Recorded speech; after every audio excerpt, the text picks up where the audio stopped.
Kukira macet tuh karena semua orang bangun bareng, tapi ternyata Karena semua orang egois, mau duluan, nyalip, klakson.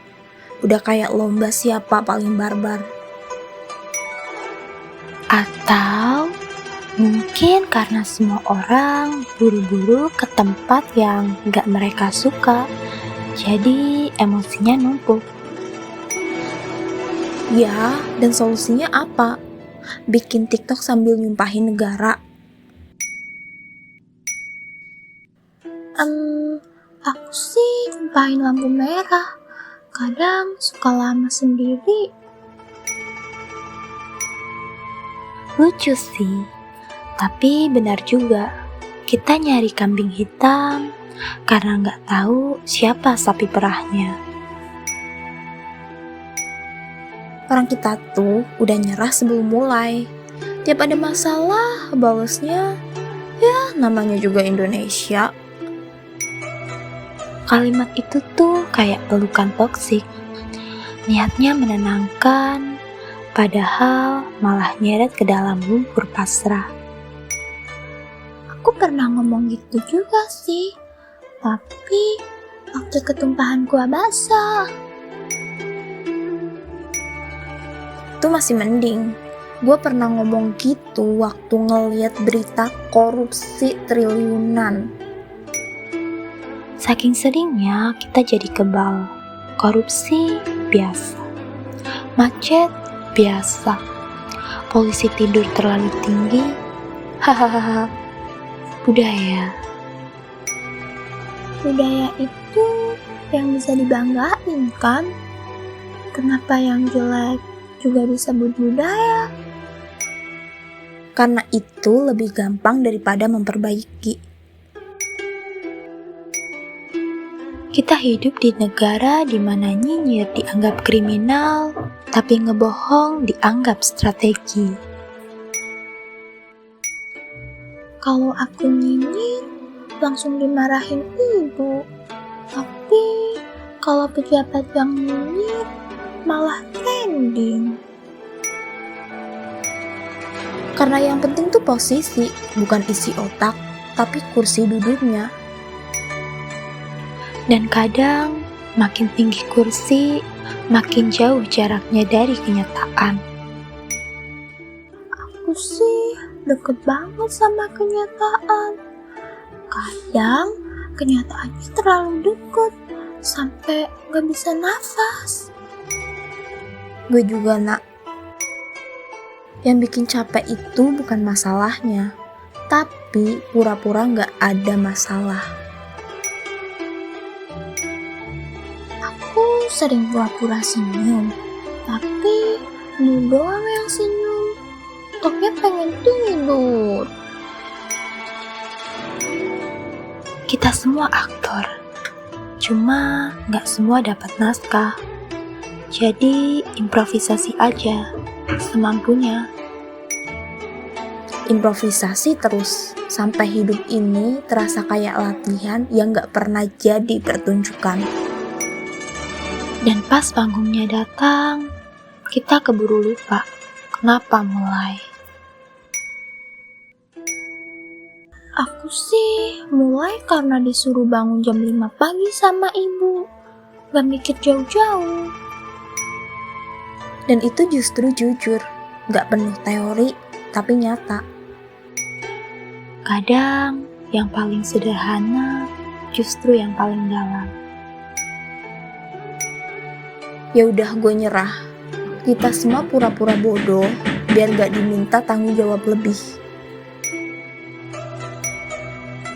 Kita pura-pura gak lihat karena takut kalau beneran lihat kita gak sanggup.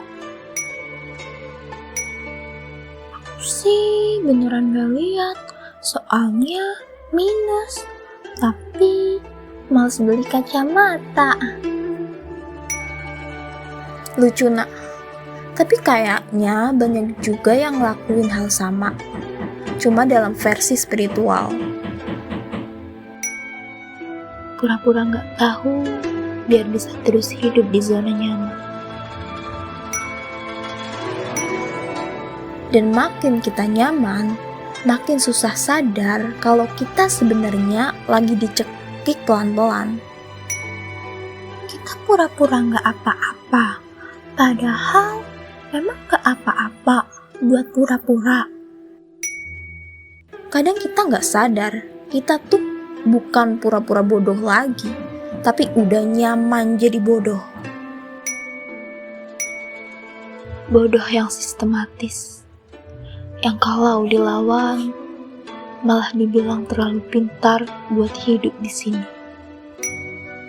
Terlalu pintar sih enggak, cuman kadang mikir tuh kayak dosa.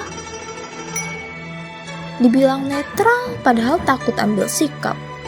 Tapi giliran orang lain bersuara, paling depan buat bilang, "Shh, jangan ribut."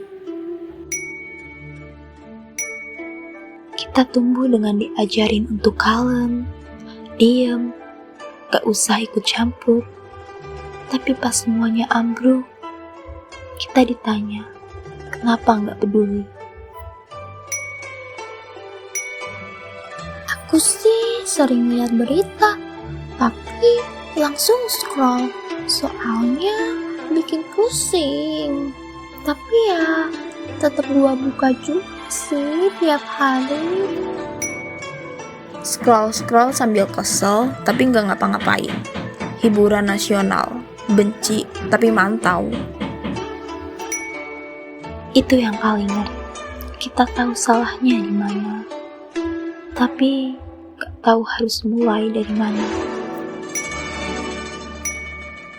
Negara ini terlalu sering minta kita sabar, tapi lupa manusia juga punya batas. Kita diminta tenang, pasrah, dan diam. Tapi tiap kali meledak, kita disalahin karena meledak. Aku pernah tahan emosi lama-lama, terus meledak gara-gara dikatain gak penting pas nanya arah. Karena semua harus penting kalau datang dari orang yang punya jabatan. Tapi kalau rakyat biasa, disuruh sabar, diem, lapor aja. Dan kalau dilaporin, dibilang lebay, drama, nyari perhatian. Tapi yang paling drama tuh kadang justru yang bilang drama ke orang lain. Gue capek ngeliat kita diminta waras dalam sistem yang sakit.